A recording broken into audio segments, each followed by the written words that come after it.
Hello everyone, जय Jagannath. Welcome to my YouTube channel.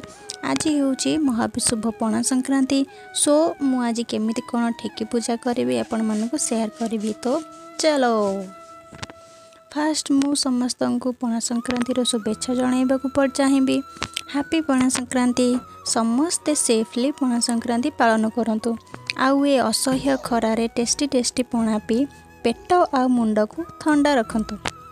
बसंत ऋतु शेष और ग्रीष्म ऋतुर आरंभ में पड़े आमर महाविशुभ पणा संक्रांति और आमर ओडिया नववर्ष एवं पवनसुत श्री हनुमान जयंती मध्य एका दिन में एत सब पर्वपर्वाणी पड़े केते खुशी लगुच कहले। थैंक्स टू माय हजबैंड एते खरारे चिड़ा है मो पई वीडियो शूट करथिले। एते केयरिंग आउ सपोर्टिंग हजबैंड का पई गोटे लाइक तो बनता है ना।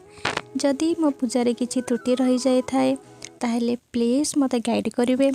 तापरे मु जल्दी जल्दी पूजा सारी ठाकुर को मोर सुख दुख जनाई घर को पलि आसली कहीं बहुत खरा होता। आउ सभा शेष मो झील आसला ठाकुर को मुंडे मारे को। बापरे कि गरम सही होनी। तो फ्रेंड्स एटा थिला मोर आज पणा संक्रांति लुक। केमती कौन लगुच निश्चय जनइबे। वीडियो को गोटे लाइक करेंगे, सब्सक्राइब निश्चय करेंगे। रहुची जय जगन्नाथ।